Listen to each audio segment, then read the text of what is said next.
નમસ્કાર, મારી Manjula Salani official YouTube આઈડીમાં આપ સૌનું હાર્દિક સ્વાગત છે। નમસ્કાર, આપની સાથે હું મંજુલા। ગુજરાતમાંથી આપણી સમક્ષ કેટલાય વિડીયો આવતા હોય છે ને કેટલી વાર પણ આપણી સમક્ષ વિડીયોઝ આવતા હોય છે ને તેમાં ભુવાઓના વિડીયો આવતા હોય છે ને તેઓ કહેતા હોય છે કે અમારામાં માતાજી છે ને અમારે સાચે સાચી શ્રદ્ધા છે અને લોકોને ફસાવતા હોય છે, લોકોને અંધશ્રદ્ધામાં નાખતા હોય છે ને ગુજરાતના લોકો પણ એવા છે કે જેઓ અંધશ્રદ્ધામાં ફસાઈ જાય છે। ગુજરાતમાં ભુવાઓ ઘણા બધા ઢોંગ કરતા હોય છે। ક્યારેક શ્રીફળમાંથી ચુંદડી કાઢે છે, મોંમાંથી કંકુ કાઢે છે, હથેળીમાંથી પણ કંકુ કાઢે છે। આવા બધા નાટકો કરીને તેઓ કહેતા હોય છે કે આ માતાજી છે ને માતાજી આપણી સમક્ષ છે, એવું બધું કહેતા હોય છે અને લોકોને અંધશ્રદ્ધામાં ફસાવતા હોય છે।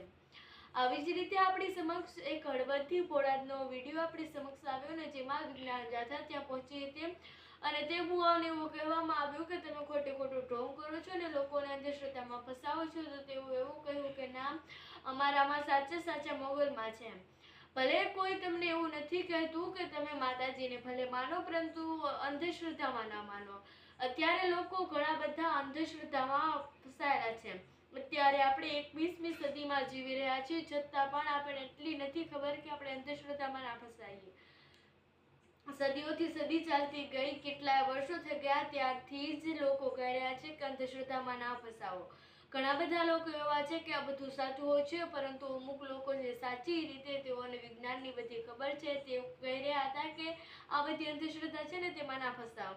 અને સાચી એ વાત પણ સાચી છે, પહેલેથી જે વિજ્ઞાનનું સેટ કરેલું હોય છે, વિજ્ઞાન છે તે આપણે કોઈ જાણતા નથી હોતા, તેના કારણે આપણે તેમાં ફસાઈ જઈએ છીએ। કારણ કે વિજ્ઞાનનું જે કરેલું હોય છે તે અમુક લોકો એવું કહેતા હોય છે કે શ્રીફળમાંથી ચુંદડી કાઢે છે અથવા તો કંકુ કાઢે છે, તો પછી તેઓ એવું કેમ નથી કહેતા કે શ્રીફળમાંથી કંકુ અથવા ચુંદડી સિવાય બીજું કાંઈ કેમ નથી કાઢતા?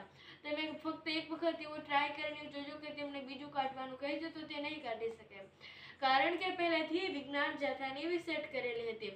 તેવી જ રીતે હળવદમાં પણ એવું થયું, વિજ્ઞાન જાથા ત્યાં પહોંચ્યો ને તેઓને કહ્યું કે તમે આવું નાટક કરો છો। તેઓ કહ્યું કે ના, અમારામાં મોગલ માતાજી સાક્ષાત છે, તેઓ સાક્ષાત્કાર છે ને તે અમારામાં છે।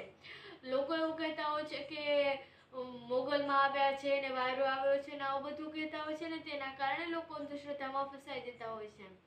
અને એવી જ રીતે આપણી સમક્ષ એક બીજો વિડીયો આવ્યો ને જેમાં એક વ્યક્તિ હતા, તેઓ ધૂણી રહ્યા હતા અને લોકોને કહી રહ્યા હતા કે મારામાં સાચે સાચા માતાજી છે, એવો વિડીયો સમક્ષ આવ્યો। પછી એ વિડીયો વાયરલ થયો એટલે તેઓ એવું કહ્યું કે આ વિડીયો વાયરલ નથી થયો ને આવું મેં કંઈ નથી કર્યું ને પછી એવું કહી રહ્યા હતા કે PSI પણ મારી પાસે આવીને તેઓનું કામ કરાવે છે।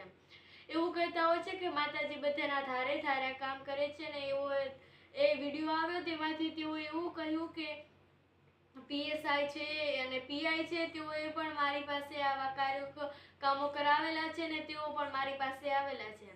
ત્યાર પછી તેઓએ એવો વિડીયો મોકલ્યો કે એ વિડીયોમાં તેઓ માફી માંગતા હતા કે ના, આવું કંઈ નથી અને મારી પાસે એવી શક્તિઓ નથી અને હું આ બધું નાટક હતું એવી માફી માંગી। પરંતુ આ બધું કંઈક અલગ જ લાગે છે, કારણ કે પહેલાં તેમણે કહ્યું કે મેં આવો કોઈ વિડીયો મોકલ્યો નથી અને આ મારો વિડીયો નથી ને હું એવું કંઈ કરતો નથી, અને પાછળથી તેમણે એવો વિડીયો મોકલ્યો એટલે આપણા માટે એક પ્રશ્નની વાત બની જાય છે, કારણ કે એ બધું જુદું જુદું છે। પહેલાં તેમણે દાદાગીરી કરીને પછી તેઓએ માફી માંગી એટલે તેઓએ માફી ભલે માંગી અને એ સારી વાત છે, કારણ કે અમુક એવા હોય છે કે તેઓ માફી નથી માંગતા।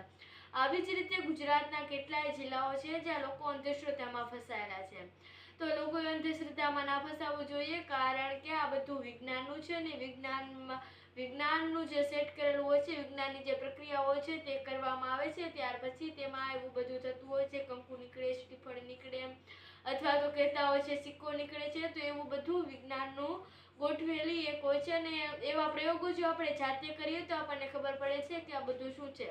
માટે આપણે કોઈ જ લોકો અંધશ્રદ્ધામાં ફસાવવાનું નથી। અને જો તમે અમારા આવા જ નવા વિડીયો જોવા માટે ચાહતા હોય તો અમારી મંજુલા સાલાણી ઓફિશિયલ યુટ્યુબને સબસ્ક્રાઈબ કરવાનું ભૂલશો નહીં।